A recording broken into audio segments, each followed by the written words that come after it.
A mafia boss who could see everything chose to see nothing. A nanny who thought no one was watching showed the world who she really was.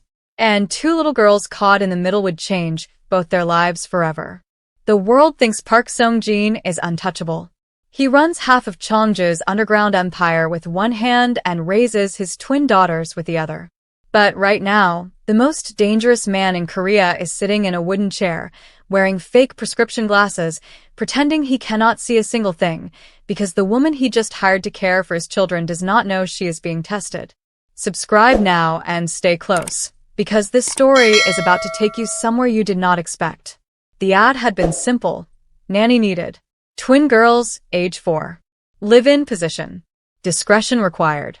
Sung-jin had written it himself. Not because he trusted his staff to do it.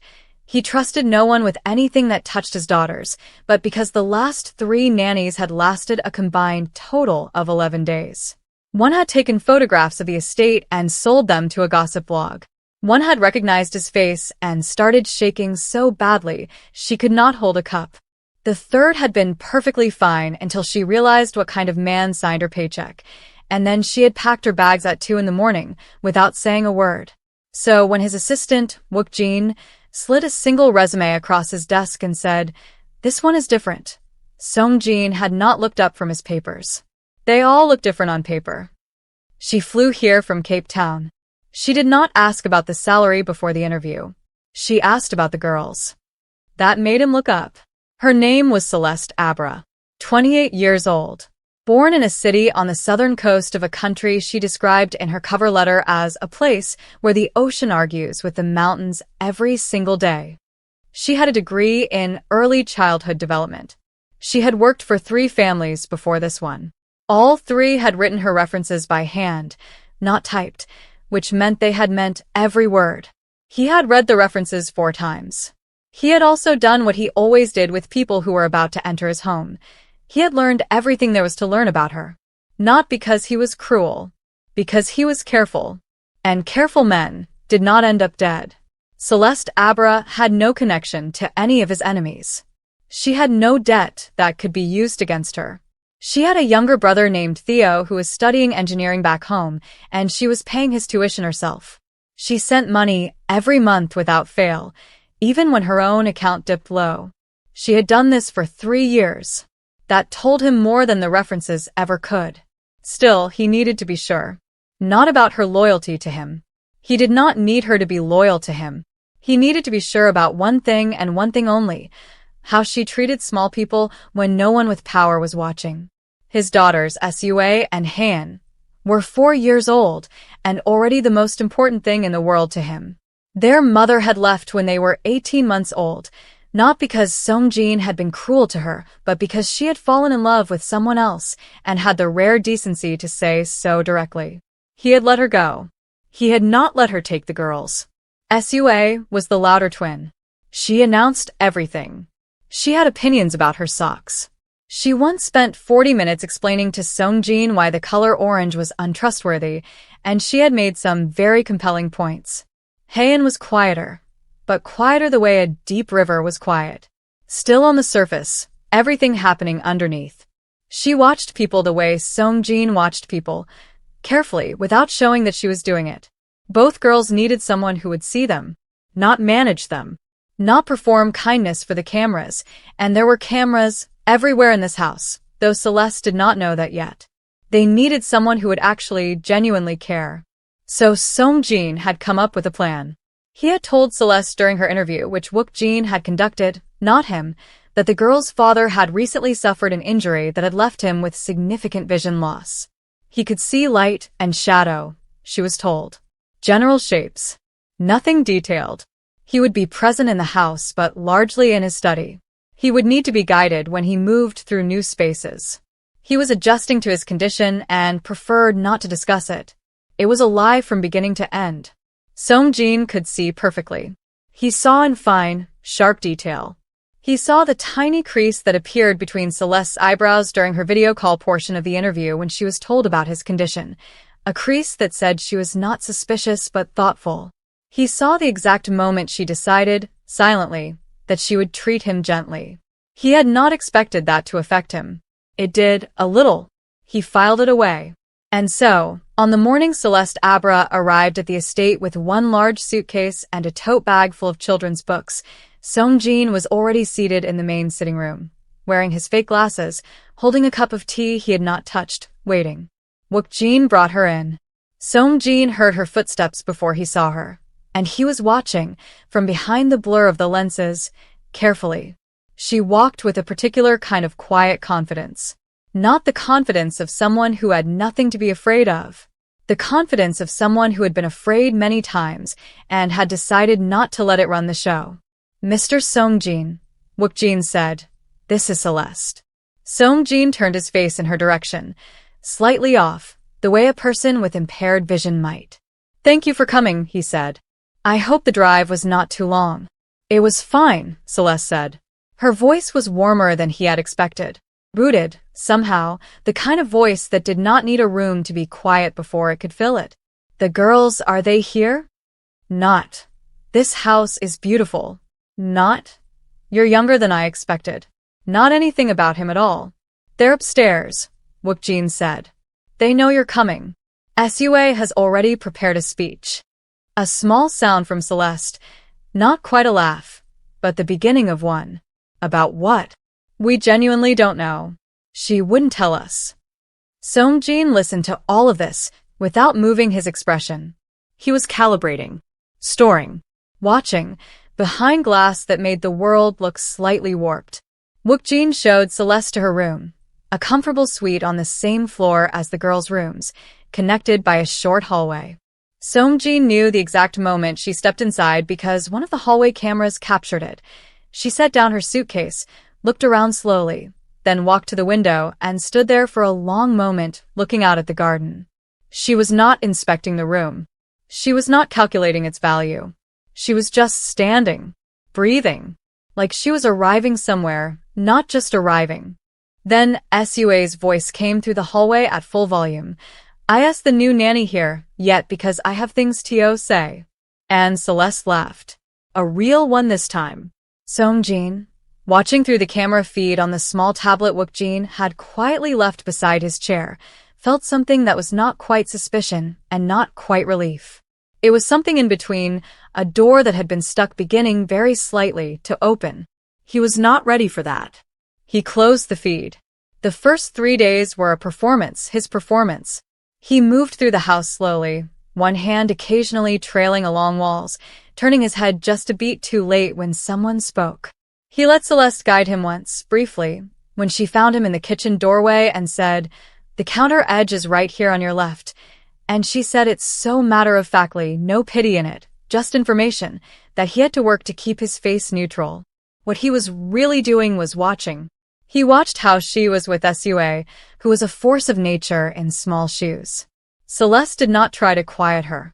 She did not do that thing some adults did where they smiled at loud children with their mouth and not their eyes. She matched Sua's energy, not to perform enthusiasm, but because she was genuinely listening. When Sua delivered her speech on the first morning, it was about the correct way to organize a bookshelf, and it was 7 minutes long. Celeste had sat on the floor cross-legged and listened to all of it and then said, "I think you might be right, but I want to hear your argument about putting the blue books together again." Sua had nearly collapsed with joy. And Han, quiet Han, who had spent the first morning watching Celeste from behind a doorframe, had by the end of day 1 crept close enough to sit beside her while she read aloud. Not touching, just near. Songjin had not expected that. Han did not do near with strangers. Not quickly.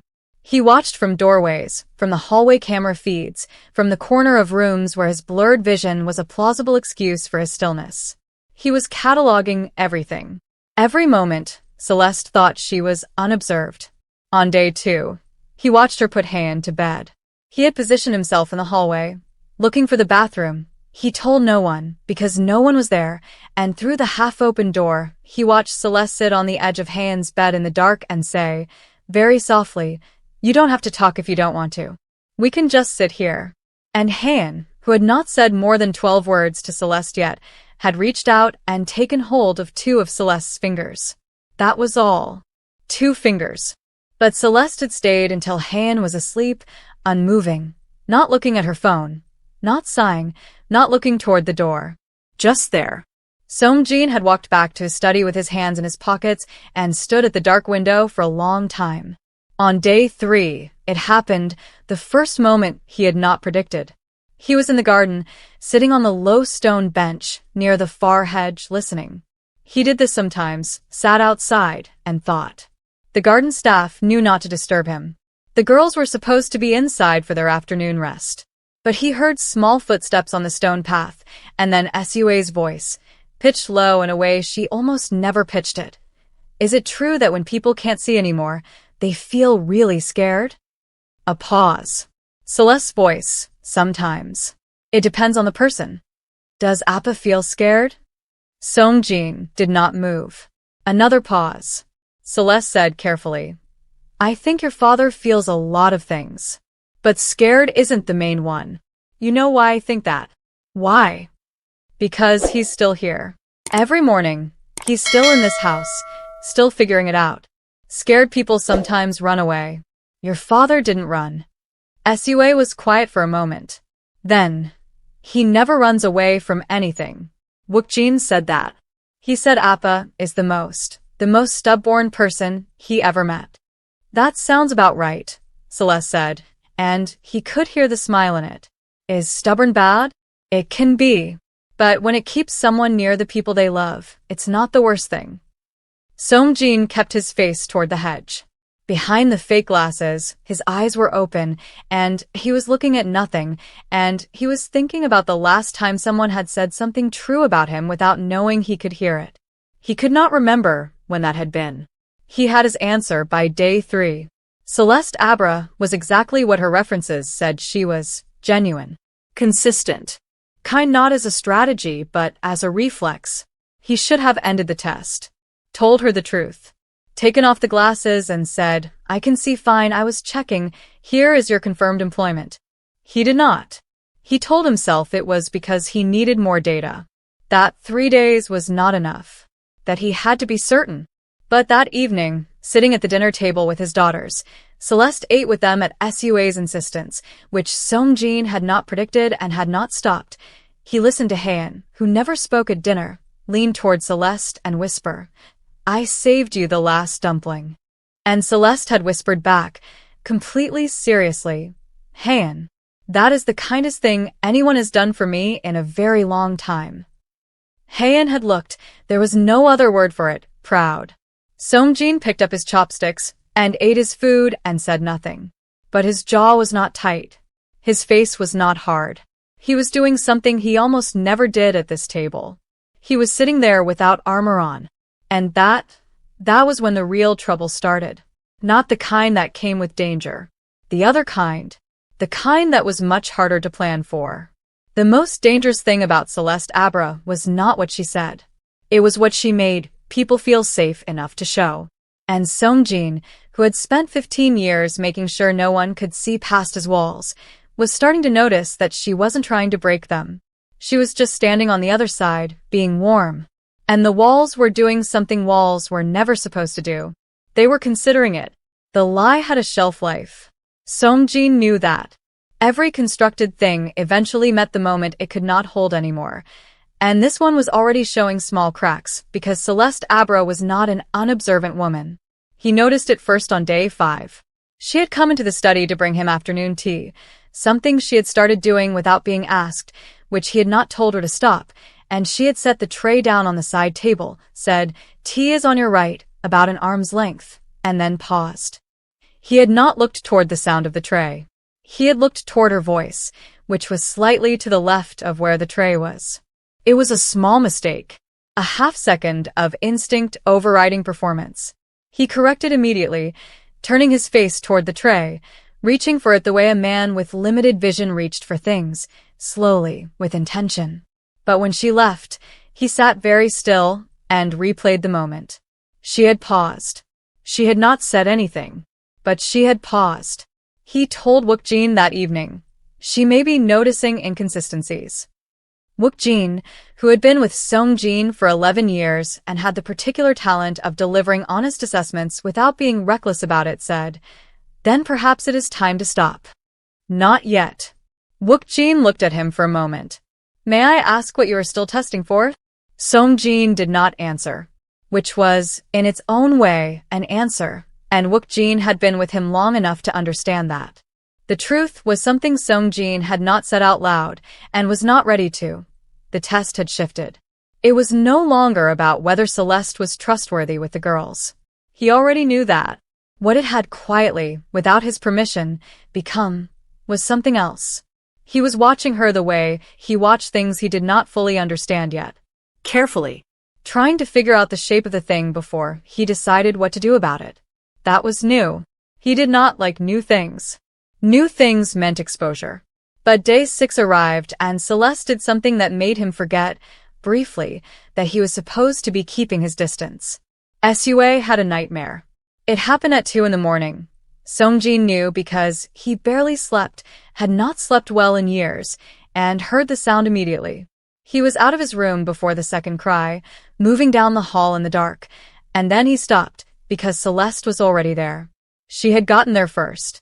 He stood outside Sua's door in the dark and listened. "I was falling," Sua was saying, her voice ragged with leftover terror. "And nobody was catching me." "I've got you now," Celeste said. Simple. Direct. No performance in it. "You feel that?" Both arms. Right here. A long, shaking exhale from Sua. "The falling feeling stays for a little while even after you wake up," Celeste said. "That's normal. Your brain is still finishing the dream. But you're awake now. You're in your room. I'm right here. What if I fall back asleep and it happens again? Then I'll be right here when you wake up. You'll stay? For as long as you need." Song-jin stood in the dark hallway with his back against the wall and his arms crossed and his face turned toward the ceiling. He stayed there until Sua's breathing evened out. He heard Celeste settle into the small chair in the corner of Sua's room, the chair that had been his, on the nights he had done exactly this, back when the nightmares were constant, and he was the only one available. He went back to his room. He did not sleep.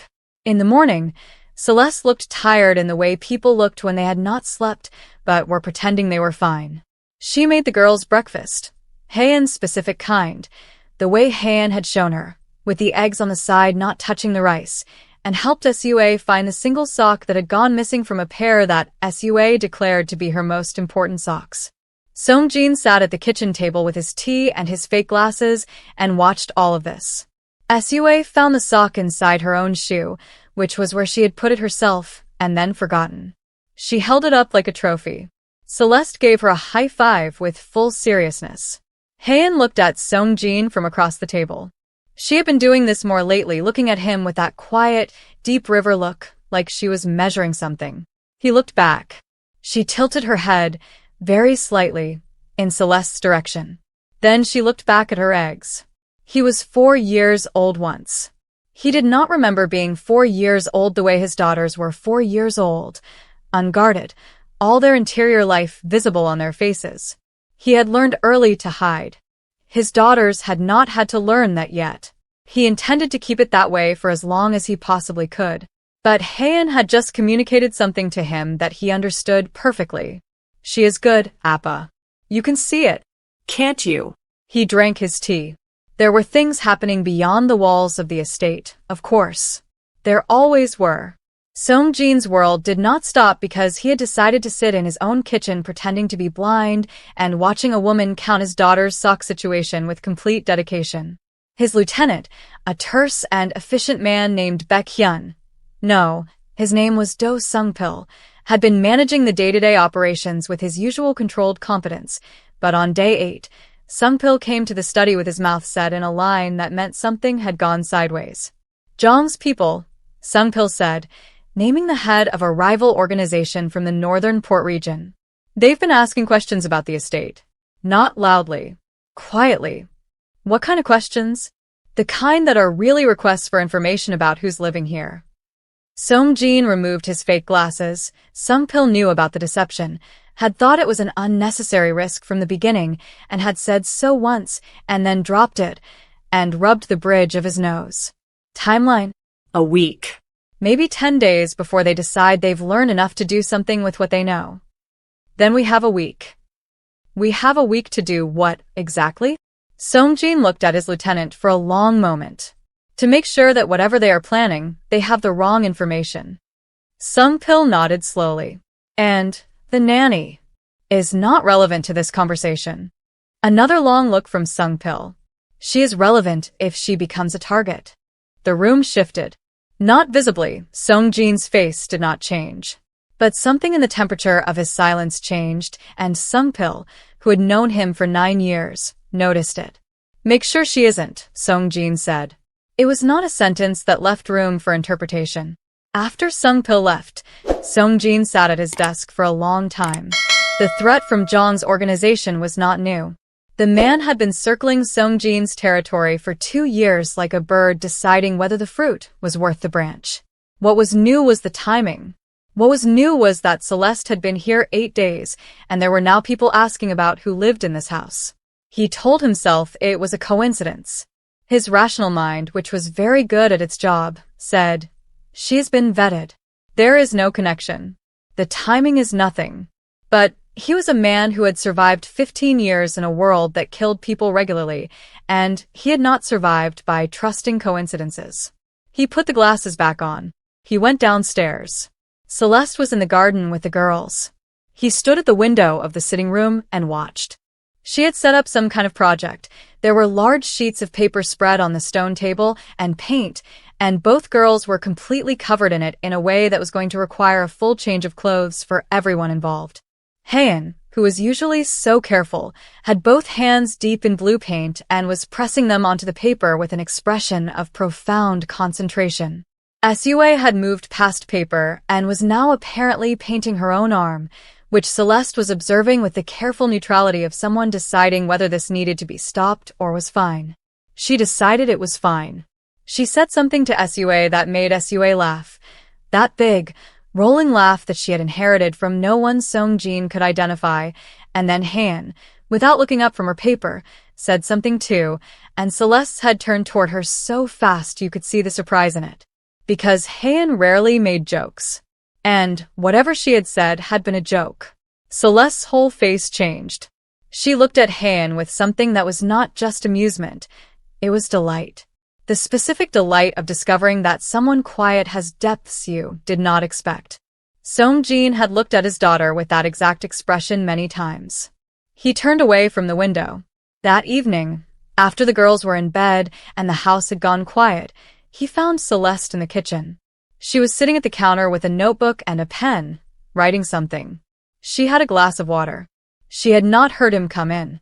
He made a deliberate sound, a small one, a cleared throat, and she looked up. "Oh, I'm sorry. I can get out of your way?" "You're fine," he said. He moved to the counter with the careful deliberateness of his character, located his mug by feel with exaggerated care. Behind the glasses, he watched her watch him.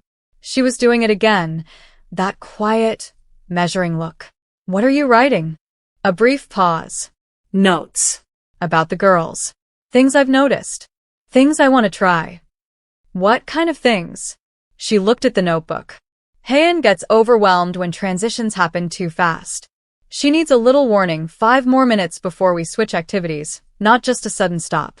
It helps her. She paused. And Sue needs to feel like she made a decision, even if it's a small one. She does better when she has some control in her day, even if it's just choosing which cup. Songjin set down his mug. He was quiet for a moment. Then he said, "You figured that out in 8 days." "I've been watching." "So have I," he said, and there was a layer in that sentence that he had not entirely intended to put there, and they both heard it. The kitchen was quiet. "Mr. Songjin," Celeste said, in a tone that was careful and direct at the same time, "I want to ask you something, and I hope it's okay." "Ask." The girls, their mother. They never talk about her. "I don't want to do the wrong thing. If they bring her up, what do you want me to say?" He had not been expecting that question. Not because it wasn't reasonable, it was the most reasonable question a nanny could ask, but because everyone in this house had, by unspoken agreement, learned not to raise that particular subject. Tell them the truth, he said. That their mother loved them and made a different choice. That it was not about them. Is that how you explain it to yourself? The question landed without aggression. She wasn't prying. She was asking the way people asked when they genuinely wanted to understand rather than to judge. I'm not sure I explain it to myself, he said. I manage it. That's honest. I try to be. He picked up his mug again. Behind the glasses, he was looking at her directly, and she was looking at the place slightly to the left of his face, being respectful of what she believed was limited vision. He was looking at her, and she did not know it, and there was something in that, a twist of something, that did not sit entirely well with him. He went to bed that night, and lay in the dark and thought, 3 more days. Then I stop. He did not stop in 3 more days. On day 11, Celeste figured it out. Not all of it. Not the full truth. But enough. She had been putting away a book on the high shelf in the sitting room, standing on the small step stool, reaching up when it had slipped. She had grabbed for it and knocked over a small framed photograph that had been sitting near the edge of the shelf. She caught the photograph before it hit the floor. Song-jin, who had been sitting in the armchair with his back to her, had turned at the sound, and had turned toward the exact location of the sound, precisely and immediately, without the slight delay that characterized how he usually responded to sudden noises. He had caught himself half a second later. But half a second was too long. When Celeste climbed down from the step stool, she set the photograph back carefully. She did not say anything. She straightened the book. She walked toward the door. Thank you, he said. Of course, she said. Same voice. Same warmth. But at the doorway, she stopped. Without turning around, she said, Sua told me you read her a story last night. She said you read it without holding the book close. She said you read it from the normal distance. Silence. I didn't say anything to her about it, Celeste said. Children notice things, and they don't always know what they've noticed. More silence. I'm not going to ask you to explain yourself, she said. This is your house. These are your children. You have your reasons. She paused, and in the pause he could hear the full weight of what she wasn't saying. I just want you to know that, whatever you've been looking for, I hope you found it. She left. He sat in the armchair with the fake glasses on his face, and the room completely empty around him, and he thought about what it meant that she had not walked out. She had not packed her bag. She had not confronted him with anger or accusation. She had told him what she knew, told him she wasn't demanding an explanation, and walked away with her dignity entirely intact. He put the glasses in his pocket. He went after her. He found her in the hallway near the stairs, and when he said her name, Celeste, she stopped and turned. She looked at his face. At his eyes. No glasses. His gaze direct and clear and undisguised. Her expression did something complicated, surprise, and something underneath the surprise that was harder to name. Not anger. Not hurt. Something more like the face of a person who had been holding a question for days and had just learned the answer was more complicated than they expected. I owe you an explanation, he said. You don't owe me anything. I'm going to give you one anyway. He paused. The last 3 nannies. One sold information about this house. One was too afraid of me to function. One left in the middle of the night. He let that sit for a second. I needed to know who you were when you thought no one important was watching. She looked at him for a long moment. And you are exactly who your references said you were. The hallway was quiet. Downstairs, very faintly, he could hear the clock in the sitting room. She stopped. Started again. That's a strange way to build trust. I know. It's also another stop. I understand it. I don't necessarily like it, but I understand it. He nodded once. If you want to leave. I'm not leaving, she said. I'm here for Sua and Hayan. A beat. And I think you know that, or you wouldn't have told me the truth just now. He said nothing. But she was right, and they both knew it. She went upstairs. He stood in the hallway alone.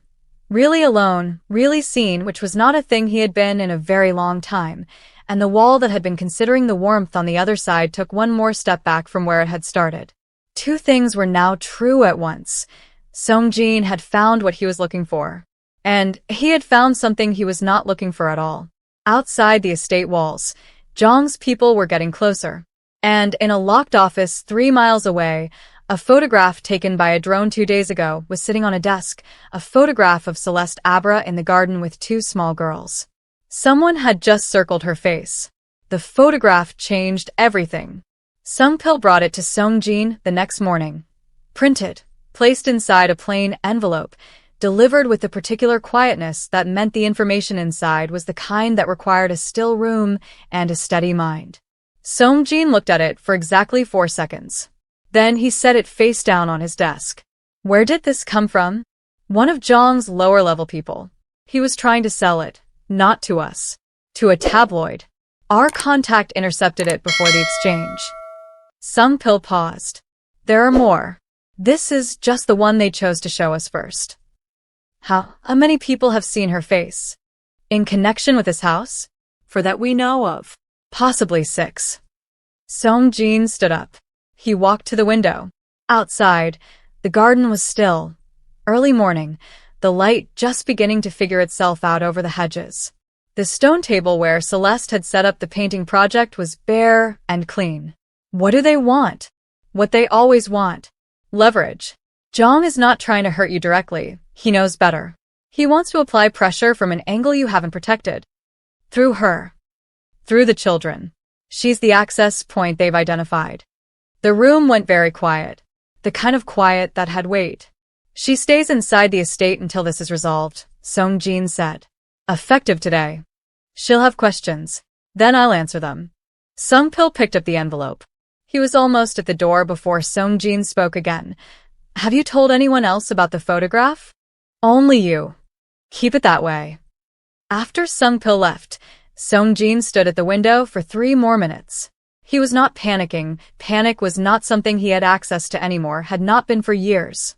What he was doing was calculating, running every possible path forward through his mind the way he had been trained to do, looking for the one with the fewest casualties.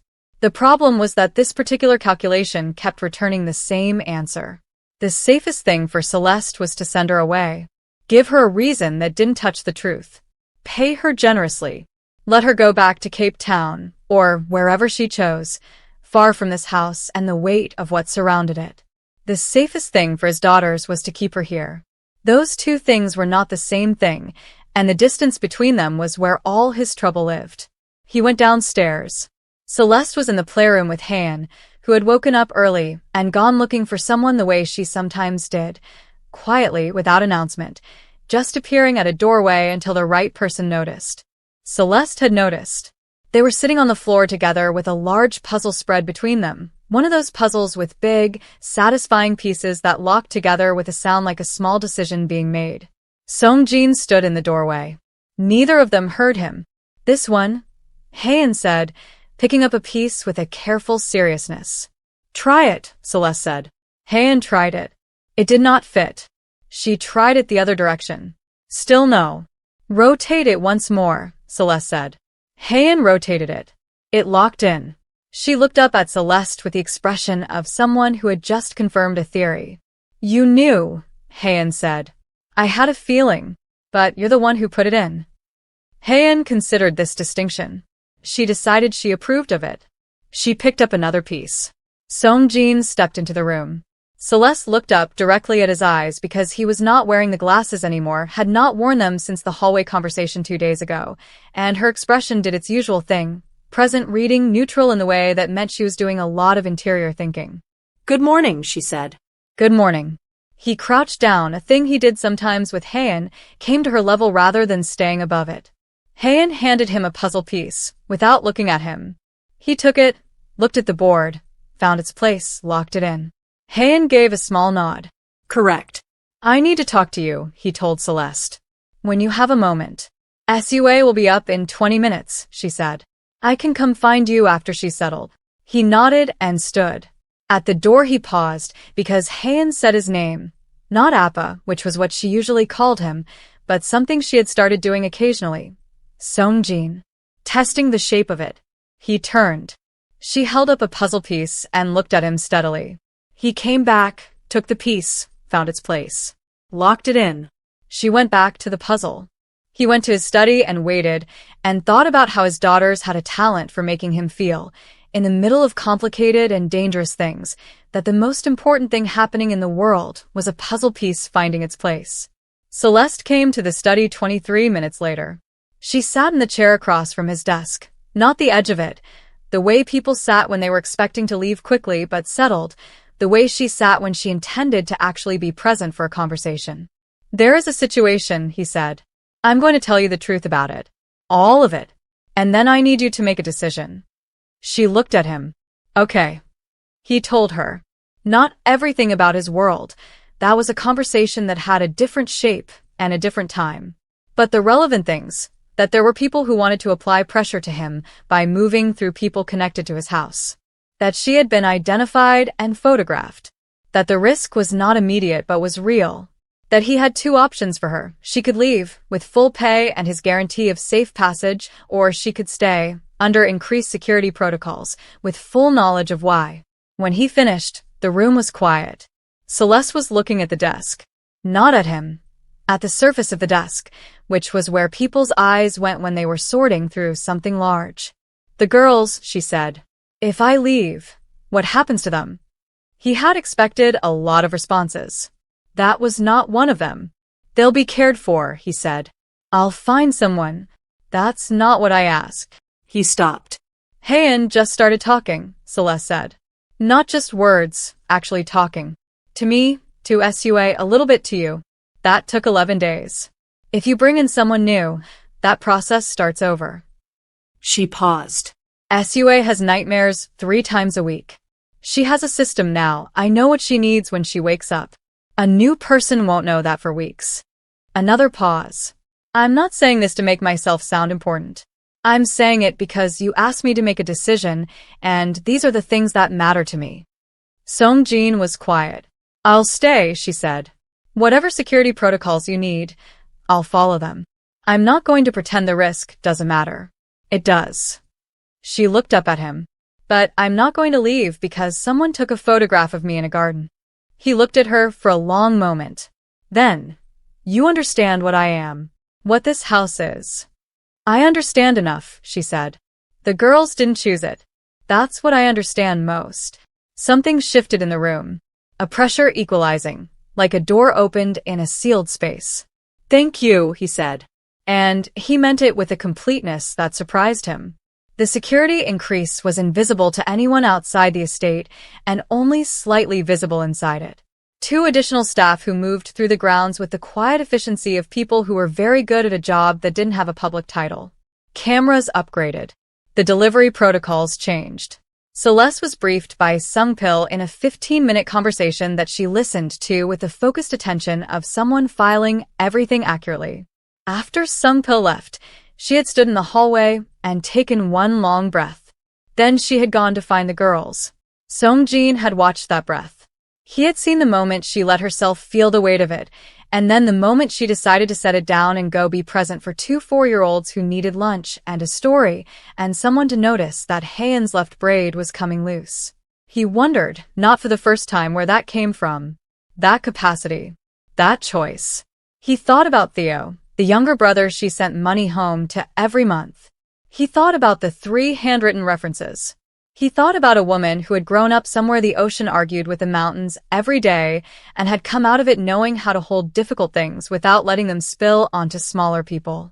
He had grown up in a world of different difficulties, a father who ran the same empire Songjin now ran, who had taught him that control was survival and survival was the only thing worth fighting for. He had learned it well. He had also, somewhere along the way, lost the ability to simply sit in a room without calculating it. Celeste sat in rooms. She was just in them. Present. He was starting to find that remarkable in a way he had not found anything remarkable in a long time. The week that followed was the strangest week Songjin had experienced in years. Strange not because of danger he understood, but because of the thing that was growing in the space between understanding and danger. It was small things.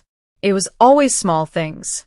It was Celeste finding him in the library at 11 at night, when he could not sleep, and not making a production of it, just sitting in the other chair with her own book, reading, not talking, the way people shared silence when they were comfortable enough not to fill it. It was Sua deciding, with her tremendous 4-year-old authority, that everyone had to participate in a game she had invented called True Things, where each person had to say one true thing about their day. Songjin had played because Sua had physically taken his hand and pulled him to the sitting room floor, and he had, apparently, no resistance to that particular force. Celeste had said, "My true thing is that I learned today that Haein knows a song she hasn't sung for anyone yet, and I think it's going to be beautiful when she does." Haein had gone the color of the red cushion beside her. Songjin had said, "My true thing is that this is the best part of my day." And he had meant it, and everyone at the circle had known he meant it, and the room had been warm in a way that had nothing to do with the heating. It was Celeste, 2 days later, asking him without preamble, "Do you have anyone to talk to? Not about the work. Just anyone." He had been quiet for a moment. Then, "I have Wookjin. Does Wookjin listen, or does he advise?" A pause. "He advises." "That's not the same thing." "No," he had said. "It isn't." She hadn't pushed it further. She hadn't needed to. The question itself had done the work. On day 19, the second plot twist arrived, and it came not from outside the walls but from inside. Sungpil came to Songjin's study at 7 in the morning with a face that had no expression on it, which was how Sungpil looked when the news was bad enough that preparation was required. "Wookjin," Sungpil said. Songjin looked up slowly. "He's been in contact with Zhang's organization for approximately 3 weeks." The study went airless. "Show me," Songjin said. Sungpil placed a tablet on the desk. Messages. Financial transfers, small enough to be invisible in normal accounting, but visible when you knew what to look for. A pattern of communication that began. Songjin's eyes moved down the timeline, 4 days before Celeste arrived. Wookjin had not sold the photographs to the tabloid. He had provided the access that made the photographs possible. He had flagged the nanny hiring to Zhang's people.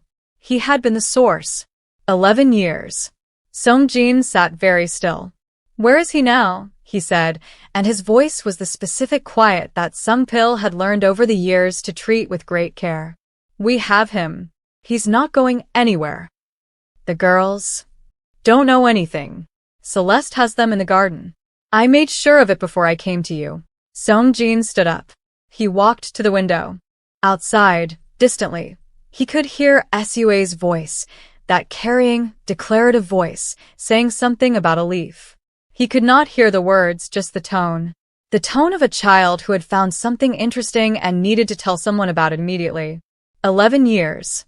He had trusted Wookjin with his daughters' names before they were born. He had trusted him with schedules, locations, movements. He had trusted him in the room when decisions were made that could not be unmade.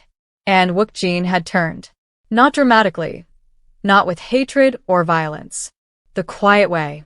The slow way.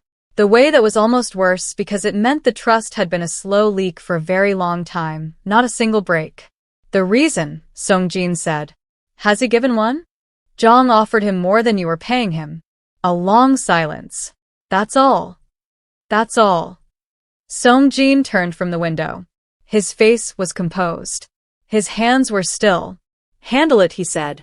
Quietly. "And then come back to me with the full scope of what he told them. Everything. I need to know every piece of information they have." Sungpil nodded. And Sungpil. "Yes. Make sure Celeste doesn't hear about this from anyone but me." He told her that afternoon. He found her alone in the kitchen. The girls were napping, and he sat across from her at the counter, and he told her the full shape of it. Wookjin. The leak. The fact that Zhang's people had more information about the estate's routine than he had known. When he finished, Celeste was quiet for a moment. Then she said, "You trusted him." "Yes." "And he knew it." "Yes." She stopped. Started again. "That's not a betrayal of a professional arrangement. That's a betrayal of something real." "Yes," he said, for the 3rd time, and it was the first time in the conversation that something showed on his face. She looked at him, directly at him, the way she had done increasingly since the glasses came off. "I'm sorry," she said. "Not a professional sorry. An actual one." He looked back at her. "I know," he said. "That's why I told you." The kitchen was quiet. Outside, distantly, a bird made a sound in the garden hedge. The clock on the wall counted 4 seconds. The afternoon light sat on the counter between them like something that did not know it was in the middle of a hard moment and was just being light. "What happens now?" she asked. "Now," he said, "we find out exactly how much Zhang knows.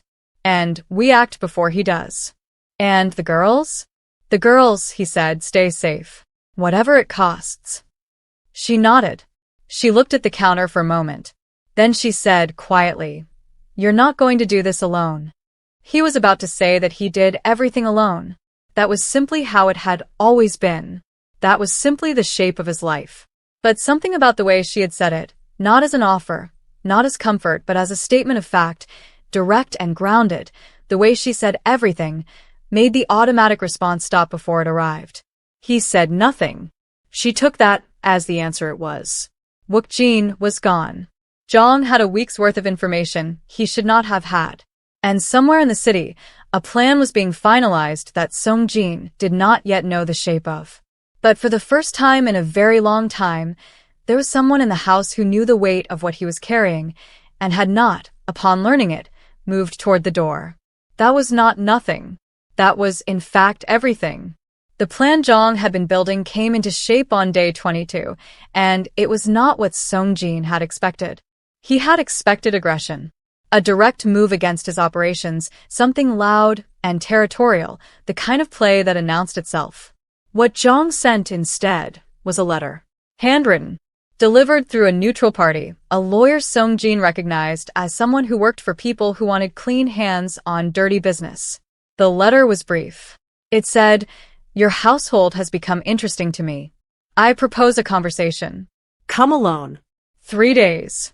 That was all. Sungpil read it twice and said, "It's a trap." "Obviously," Songjin said. "Then we don't go." "We don't go," Songjin agreed. "But we also don't ignore it. Ignoring it tells him we're afraid. Refusing it directly tells him we're preparing. We need a third option." Sungpil looked at him. "What third option?" "I'm working on it." He spent the rest of that day working on it. He worked in the way he always worked through difficult problems, by moving through the house, thinking, letting his mind run the problem from different angles while his body was elsewhere. He checked the new security measures. He reviewed what Sungpil had extracted from Wookjin's communications, a process that had been thorough and had left Songjin with a very clear picture of exactly what Zhang knew, which was enough to be dangerous, but not enough to be decisive. Zhang knew the estate's layout. He knew the general daily schedule. He knew there was a nanny, new, African, hired recently. He did not know the depth of the security upgrade. He did not know that the leak had been found and closed. He was operating on information that was now 3 weeks old and getting older by the hour. That was the third option. Not silence, not refusal, misdirection. Let Zhang believe his information was still accurate. Let him plan based on a picture of the estate that no longer matched reality. Songjin sent a response through the same lawyer. "I'm considering your proposal. Give me a week." Zhang would read that as hesitation. Hesitation meant vulnerability. Vulnerable men made mistakes. Songjin was not hesitating. He was redecorating the trap. He told Celeste none of this specific detail. But she was observant enough to read the temperature of the house, the way the security staff moved with slightly more purpose, the way Sungpil's visits to the study increased, the way Songjin's silences had a different quality to them now. Present but pointed. Thinking, not retreating. On the evening of day 23, she found him in the garden after the girls were asleep. He was sitting on the stone bench, the same one where, weeks ago, he had overheard her talking to Sua about stubbornness. He was not pretending anything now. He was just sitting in the dark, thinking. She sat beside him. Not close, not far. The appropriate distance of two people who had developed a genuine understanding and were still figuring out its edges. "You don't have to tell me the details," she said. "I know you're managing something." "I'm always managing something." This is different, she said. You're quieter when it's different. He looked at her. The garden was dark enough that details softened, but he could see her profile against the faint light from the house windows. She was looking at the hedge. Most people get louder when they're afraid, she said. You get quieter. I've noticed that. I'm not afraid. I didn't say afraid, she said. I said the kind of quiet that means the thing you're carrying has gotten heavier. He was silent for a moment. Then, Zhang made a move. We're responding. Will it work? It usually does. That's not the same as yes. No, he said. It isn't. They sat in the quiet for a moment. Somewhere in the house, the clock counted the hour. From the upstairs window, Sua's room, a faint light was visible. She sometimes left her lamp on, a small constellation in the dark. When I was 12, Celeste said, and the shift in register, personal, unprompted, made him very still. My father lost his business. Everything. The kind of loss that doesn't come back. She paused. For about a year, he went very quiet. The way you go quiet. And I used to think his quietness meant he was giving up. Was he? No. He was building. She looked at the lamp in Sua's window. He rebuilt everything. Smaller, but sturdier. And when I asked him later how he did it, how he held all that weight without letting us see it, he said, I let myself be frightened at night, so I could be steady in the day. Songjin was quiet. You do that, she said. You come out here in the dark and carry the frightened part. And then in the morning you're steady for them. She paused. I just wanted you to know I see it. It's not weakness. It's an enormous amount of love, actually. The garden held the silence carefully. Your father, Songjin said after a moment. He sounds like someone worth knowing. He was, she said. Simple. Past tense. And she did not elaborate, and he did not push, and the shared understanding of loss that needed no further explanation passed between them like something solid. Celeste, he said. Yes. He looked at the lamp in Sua's window. Whatever happens in the next few days, I want you to know that your being here has mattered. To them. A pause, small but significant. And to me. She was quiet for a moment. Then she said, I know. Not falsely modest. Not deflecting. Just receiving it. Directly. The way she received everything. He nodded once. They sat in the dark for a while longer, and the garden was quiet, and the lamp in Sua's window stayed on. Now subscribe, because this story is only getting deeper, and the next turn is one you will not see coming. Day 25 arrived with rain, the kind that came sideways and made the windows sound busy, and with it, the plot twist that dismantled everything Songjin thought he had under control. It was Haein who found it. She had been looking for her drawing book, the small one with the yellow cover that she carried everywhere, and drew in with a concentration that Celeste called architectural because everything Haein drew had structure to it, intention, nothing random. She had looked in all her usual places and had ended up in the hallway near the study, which she sometimes wandered into to sit on the window seat while Songjin worked, a quiet companionship that both of them had developed without discussing it. The study door was open. Songjin was not there. Haein went in. She looked for her book on the window seat. It was not there. She was turning to leave when she saw the tablet on the desk, the one Sungpil had left, the one with the intercepted messages, which Songjin had meant to lock and had not, because he had been called away quickly and had not finished the thought. Haein was 4 years old. She could not read the messages. But the tablet was open to the photograph. The drone photograph. The one with Celeste in the garden. With Celeste's face circled in red. Haein stood and looked at it. Then she picked up the tablet and carried it to the playroom, where Celeste was helping Sua build a tower out of wooden blocks that Sua had very specific architectural ambitions for. Lest, Haein said, her name for Celeste, shorter, particular to Haein, and held up the tablet. Everything in the room stopped. Celeste took the tablet. She looked at the photograph. Her face went very still, not afraid, not angry, something more interior than either of those. Sua looked at her. Haein looked at her. Is that you? Sua asked, looking at the circled face.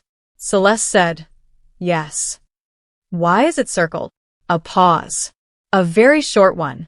Someone took a picture of me, and your father's team found it. They're taking care of it. She set the tablet face down. She looked at both girls. It's okay. Do you know how I know it's okay? How? Heian asked. Because your father has already handled harder things than this, and every time, he chose you first. That doesn't change. Sua looked at her with those direct, full-intensity eyes. Are you scared? A little, Celeste said. But a little scared is okay. It just means you pay attention. Heian came forward and sat very close to Celeste, not grabbing, not clinging, just near. The way she had been near on the first night. Choosing proximity as its own language. Celeste put her arm around Heian's small shoulders.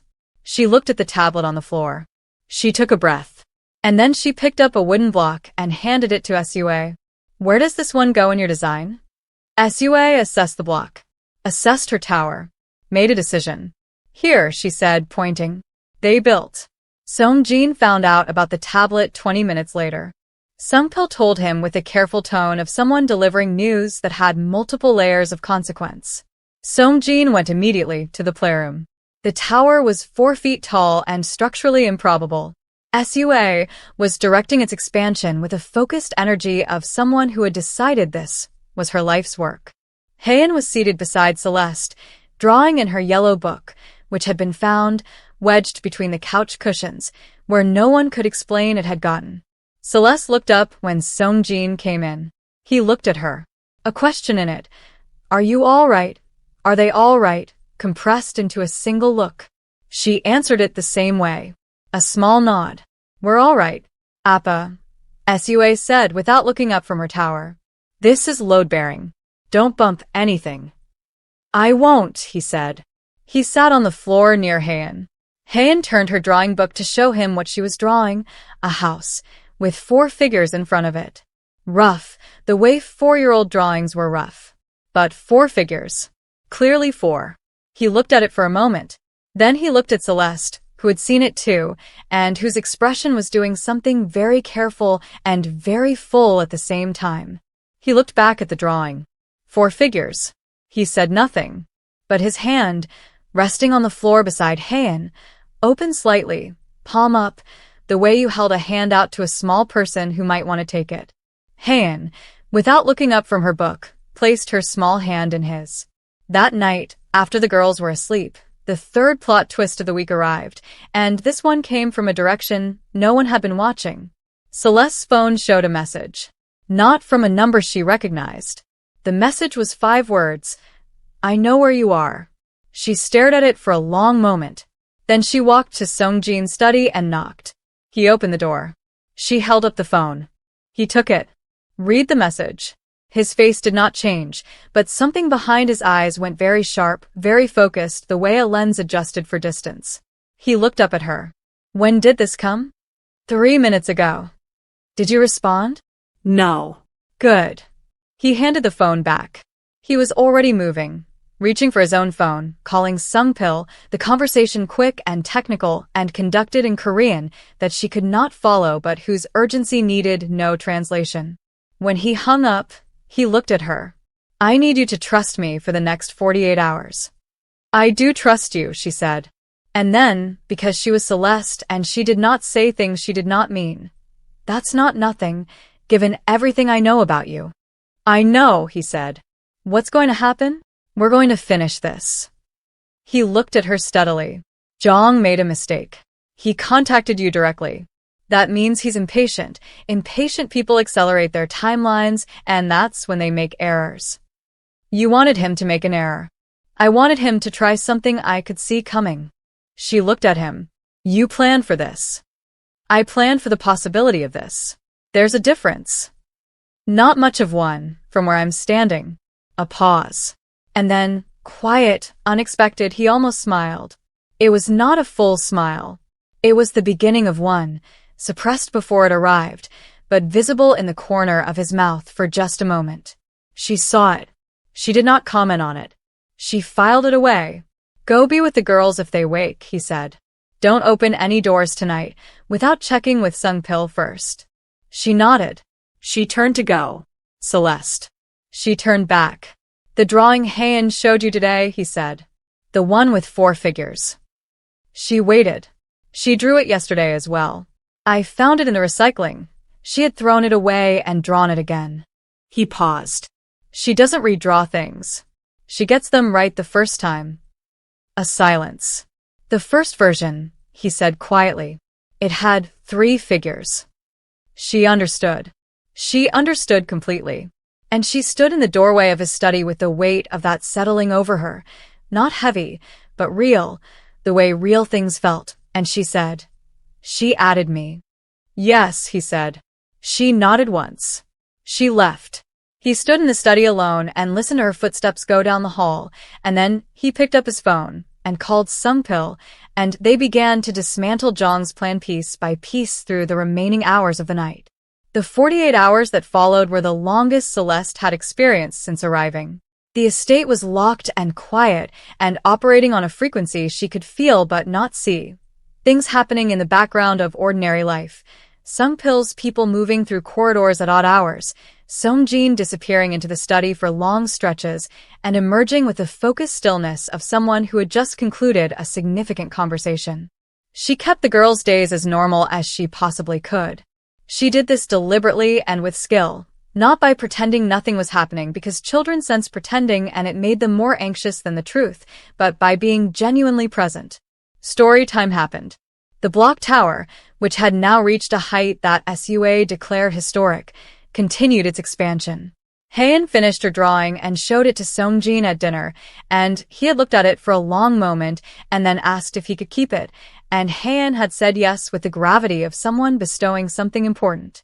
He put it on his desk. Sungpil saw it there and said nothing, which was its own kind of statement. On the second night, Songjin found Celeste in the hallway at 11. She had been checking on the girls, both asleep, and he said, "It's done." She looked at him. "Done how?" Jong overextended.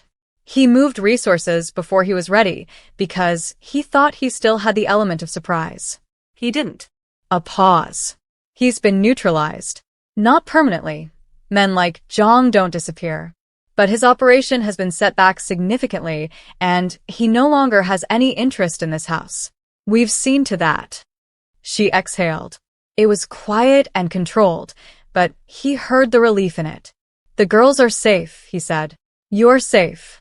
She looked at him for a moment.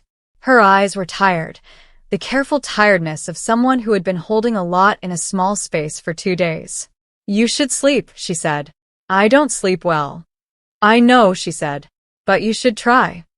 A pause. "The hard part is over. You can put it down for tonight." He looked at her.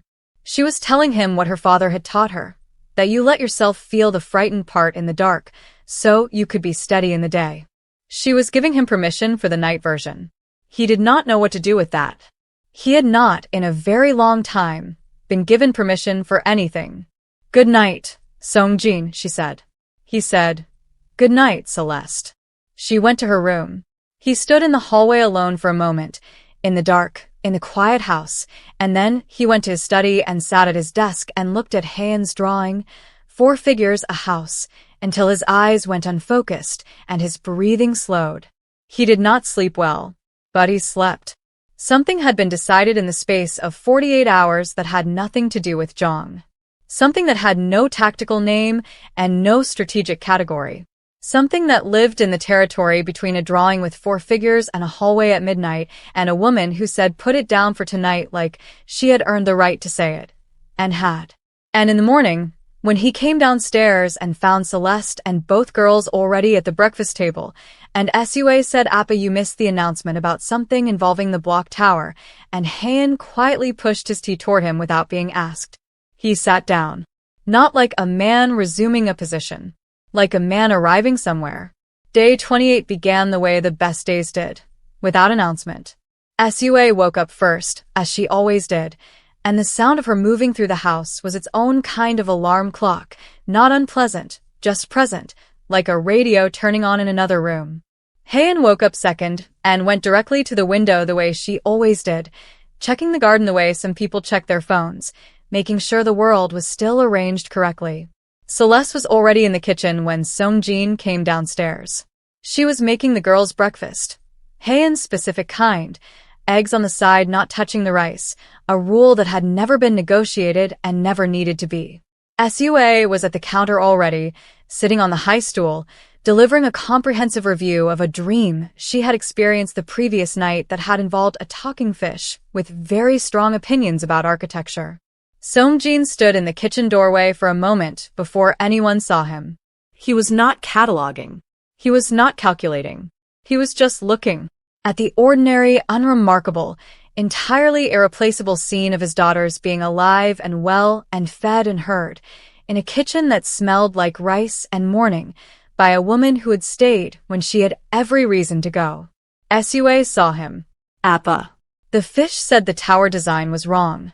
I think the fish was incorrect, but I'm considering the feedback. That's very mature of you, he said. Haeun turned from the window and looked at him.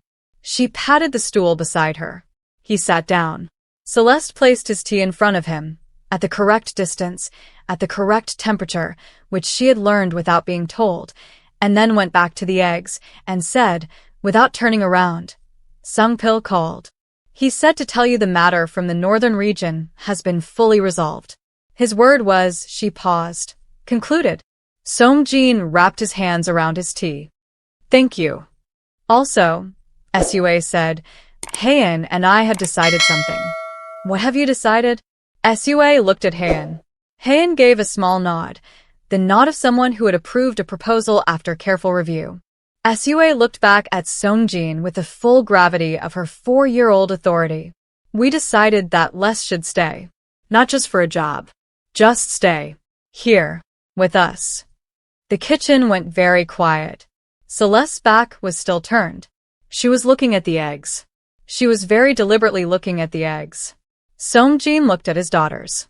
Sua was watching him with a directness she always had. No guile, no strategy. Just a child who had identified something she wanted and had said so plainly. Haeun was looking at her window again, but her shoulders were up slightly, a small tension, waiting. That, Songjin said carefully, is something that involves more than just me deciding. I know, Sua said. So you should ask her. Sua. Appa. Sua looked at him with an expression that was, somehow, both 4 years old and approximately 45. You look at her the way you look at us. We noticed. Haeun, still facing the window, gave one small nod, confirming the observational record. Songjin was quiet for a moment. Then he looked at Celeste's back, still very carefully engaged with the eggs, and he said, I apologize for my daughters. Don't, Celeste said. Her voice was doing something complicated. Don't apologize for them. After breakfast, after the girls had gone to the playroom with a mutual agreement that the fish's architectural feedback deserved a formal response in block tower form, Songjin found Celeste in the garden. She was standing near the stone table, the same table where the painting project had happened, the same garden where the drone had found her, where he had overheard her talking to Sua about stubbornness. She was looking at the hedge. She had her arms crossed. Not in defensiveness, but in the way people cross their arms when they were thinking something through. He came and stood beside her. Not close, not far. For a while neither of them said anything. I've been thinking, she said finally, about what happens next. What have you concluded? That I don't know. She paused. I know what I feel. I've known for a while what I feel. But knowing what you feel and knowing what to do with it are very different problems. Yes, he said. They are. You are a complicated man, she said. Not complicated in the way that means difficult. Complicated in the way that means there are a lot of layers, and most people don't get to see past the first one, and I've seen more than that now, and she stopped. I'm not afraid of what I've seen. That surprises me a little. He was looking at the hedge. It surprises me too. The girls, he said, would like you to stay. They have voted. The result was unanimous and delivered without prompting from me. A pause. Haeun drew a fourth figure. She doesn't redraw things. Celeste was quiet. I am not a man who does this well, he said. I want to be honest with you about that. I know how to manage things. I know how to protect things. I know how to be steady in the day because I've had a lot of practice. He turned slightly toward her. I do not know how to simply be with someone without a plan. I know, she said. And you're still here. I'm still here, she said. He looked at her directly. She looked back. The garden held them both. The hedge, the stone table, the morning light finding everything it could reach. Then stay, he said. It was not elaborate.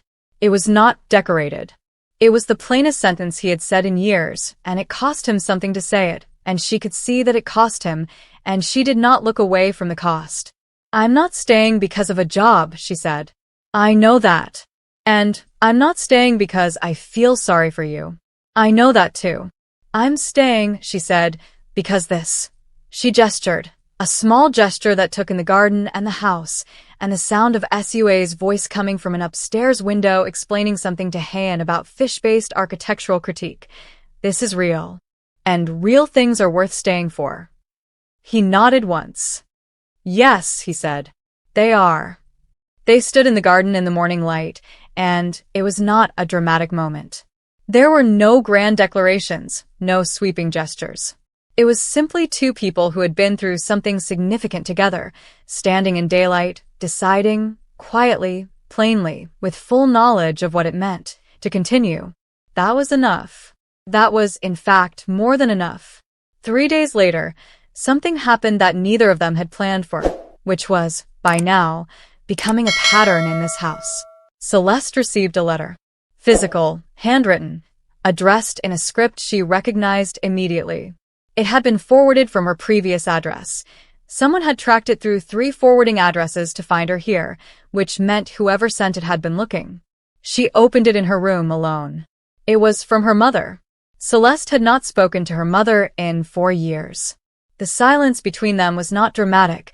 There had been no single rupture, no shouted confrontation. It was the slow, sad kind of silence that grew between people who loved each other but had hurt each other in ways that neither knew how to name yet. Her mother had disapproved of her leaving home, of the distance, of the life Celeste was building far from everything familiar. She had said things that could not be unsaid. Celeste had gone quiet in return. And the years had done what years did. They had made the distance feel like permanence. The letter was not an apology. It was something more difficult than an apology. It was her mother saying, I have been watching the gap between us grow, and I am the one who is supposed to be bigger. I have not been bigger. I want to try. Celeste sat on her bed and read the letter 4 times. Then she put it on the nightstand and went to find Songjin. She did not plan to. She had not decided to. Her feet simply took her to the study doorway, and she knocked, and when he said, come in, she came in and sat in the chair across from his desk and said, My mother wrote to me. He looked up from his papers. He waited. She told him what the letter said. Not all of it, some of it was too interior, too private even for this conversation. But the shape of it, the 4 years of silence. The way people who loved each other could build distance out of nothing but time and words that couldn't be taken back. He listened. He did not advise. He did not try to fix it. He listened the way she had told him Wookjin never did, actually listening, receiving, present. When she finished, the room was quiet for a moment. Then he said, You already know what you want to do. I want to write back, she said. Then write back. It's not simple. No, he said. It never is. But you already know what you want to do, and that's the part that matters. A pause. The rest is just finding the words. She looked at him. He was looking at her with an expression that was open. Not unguarded in the way that came from carelessness, but open in the way that came from choice. From deciding, deliberately, to let someone see. When did you become wise? She said, and it came out with something warm underneath it. I learned from someone who told me that frightened things should be done at night, he said, so you can be steady in the day. She looked at him for a long moment. Something moved through her face, something full and complicated and entirely genuine. My father would have liked you, she said. I think, he said quietly, I would have liked him too. She wrote the letter that night. It took 3 hours and 4 drafts and a cup of tea that went cold and was replaced twice by Songjin, who came to the kitchen once and found her there and did not say anything but put the kettle on, which was its own language. When she finished, she read it through once and sealed it. Haein found her in the hallway afterward. It was late, past 10, and Haein was supposed to be asleep, but Haein had the particular talent of knowing when someone needed company without being asked. She appeared at the hallway's end in her pajamas, her hair loose, holding her yellow drawing book. Celeste crouched down. "Hey you, what are you doing up?" Haein held out the drawing book. Celeste took it and opened it to the last page. It was a new drawing, done in Haein's careful, intentional style. A woman sitting at a table, writing. And in the corner of the drawing, almost out of frame, a small figure standing in a doorway, watching over. Celeste looked at it for a long time. "That's me," she said, pointing to the woman at the table. "Writing the letter." Haein nodded. "And who's that?" She pointed to the figure in the doorway.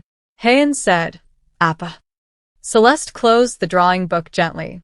She looked at Haein, this quiet, deep river child who saw everything and drew what she saw and had decided, 11 days into knowing Celeste, to hold 2 fingers and trust the warmth on the other side of a wall. "Come on," Celeste said, standing and taking Haein's hand. "Back to bed." "Will you sit?" Haein asked. "Meaning?" "In the corner chair." "Meaning?" "Until I'm asleep." "For as long as you need," Celeste said. 1 month after a nanny arrived at an estate in Cheongju with a suitcase and a tote bag full of children's books, the house felt different. Not different in ways that could be measured with a tape or a calendar. Different the way rooms felt different when they were consistently lived in by people who were glad to be there, a warmth that accumulated slowly, settling into the walls like something permanent. Sue had started teaching Celeste Korean words with the rigorous methodology of a 4-year-old who took linguistic education extremely seriously. Celeste was, by Sue's assessment, a committed student with room for improvement in her pronunciation of words that had more than 3 syllables, but showing genuine promise. Haein had sung her song. The one Celeste had told Sue about on day 1. The song she had noticed Haein humming to herself, the one she had said would be beautiful. Haein had sung it one evening after dinner, quietly, to the table, looking at her rice. It was 17 seconds long, and it was a song she had composed herself, and it was, as Celeste had predicted, beautiful. Sue had immediately demanded a repeat performance. Songjin had said nothing for a moment and then said, carefully, "That was yours," and Haein had nodded and gone back to her rice, and the table had been very warm for a long time afterward. Sung Pil had, at some point that no one could precisely identify, started bringing an extra cup when he delivered morning reports to the study, one for Songjin and one for Celeste, who was often there during the morning hour when the girls were occupied. He did this without comment. No one asked him about it. It simply became a thing that happened. Songjin had started sleeping better. Not completely. He did not think he would ever sleep the way uncomplicated people slept, and he had made his peace with that. But better. The dark hours were less loud. The weight he carried in them was more manageable because the mornings had become something he moved toward rather than something he simply endured. He did not say this out loud, but Celeste knew it. She could see it in the way he sat at the breakfast table, in the way he laughed occasionally at something Sue said, a real laugh, surprised out of him, which was the best kind. She could see it in the way he looked at Haein's drawing, still on his desk, still in its place, for figures and a house. On the last evening of the month, they were all in the sitting room, one of those unplanned, unscheduled gatherings that happened because everyone ended up in the same place and no one left. Sue had fallen asleep mid-sentence during what she described as a very important story about the fish, a consequence she would have objected to strenuously if she had been awake to object. She was currently asleep across Songjin's lap, her mouth slightly open, deeply and completely unconscious. Haein was drawing in her yellow book, leaning against Celeste's side the way she leaned now, completely, without reservation, the full trust of a small body deciding where it belonged. Songjin looked at Celeste over Sue's sleeping head. She looked back. He said, quietly enough not to wake Sua. She would have finished the story eventually. She would have reached a very satisfying conclusion, Celeste agreed, just as quietly. The fish had valid points all along, I think. He almost smiled. The almost smile had been becoming more frequent. It was on its way to becoming a real one, Celeste thought. It was not there yet, but it was approaching. That was enough. Celeste, he said. Yes. He looked at his daughters, one asleep across him, one drawing against the woman beside him, and then he looked at her, and he said the thing he had been saying in different ways for weeks, in every language available to him except the direct one. He said it directly now because she had earned directness, and so had he. Thank you, he said, for staying. She looked at him. At this man who had faked blindness to find out who she was, who had carried frightened things in the dark so he could be steady in the day, who had put a child's drawing on his desk and kept it there, who had put the kettle on at 11 at night without being asked, who had said stay like it cost him something, and had said it anyway. Thank you, she said back, for letting me. Heian looked up from her drawing. She looked at Songjin. She looked at Celeste. She looked back at her drawing with the expression of someone confirming that the picture they have been working on is, finally, complete. She added one small detail to the corner of the page. Then she closed the book. Some people come into your life quietly, no announcements, no dramatic arrivals. They simply appear in a doorway one day and begin, without making a production of it, to change the temperature of every room they walk through.